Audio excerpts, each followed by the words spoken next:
ಶಿವನನ್ನ ಸೃಷ್ಟಿ ಸ್ಥಿತಿ ಲಯಗಳ ಕಾರಣೀಕರ್ತ ಎಂದು ಕೊಂಡಾಡುತ್ತಾರೆ.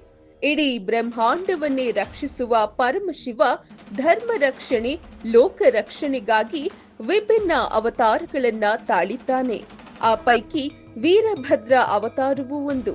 ಅಷ್ಟಕ್ಕೂ ಜಟಾಧಾರಿ ಶಿವ ವೀರಭದ್ರನಾಗಿದ್ದೇಕೆ ಎಂದರೆ ಅದು ಪಾರ್ವತಿಗಾಗಿ ಎಂದು ಹಿಂದೂ ಪುರಾಣದಲ್ಲಿ ಐತಿಹ್ಯವಿದೆ. ಪಾರ್ವತಿಯನ್ನು ದಕ್ಷರಾಜನು ಅವಮಾನ ಮಾಡಿದನು. ದಕ್ಷನ ಅವಮಾನ ತಾಳಲಾರದೆ ಸತೀದೇವಿ ಯಾಗದಲ್ಲಿ ಹಾರಿ ತನ್ನ ದೇಹತ್ಯಾಗ ಮಾಡಿದಳು. ಸತಿಯನ್ನು ಕಳೆದುಕೊಂಡ ಮಹಾದೇವ ದಕ್ಷನ ಯಾಗವನ್ನ ನಾಶ ಮಾಡಲು ಸೃಷ್ಟಿಸಿದ ಉಗ್ರ ರೂಪವೇ ವೀರಭದ್ರ. ಅನ್ಯಾಯದ ವಿರುದ್ಧ ಶಿವನು ಸೇಡು ತೀರಿಸಿಕೊಳ್ಳುವ ಶಕ್ತಿಯನ್ನ ಈ ಅವತಾರ ಪ್ರತಿನಿಧಿಸುತ್ತದೆ. ಯಾಗದಲ್ಲಿ ಹಾರಿ ದೇಹತ್ಯಾಗ ಮಾಡಿದ ಸತಿಯನ್ನ ಕಳೆದುಕೊಂಡ ಶಿವನು ಉಗ್ರರೂಪಿಯಾಗುತ್ತಾನೆ. ಆ ಸಮಯದಲ್ಲಿ ತನ್ನ ಕೂದಲಿನಿಂದ ವೀರಭದ್ರನನ್ನ ಸೃಷ್ಟಿಸುತ್ತಾನೆ.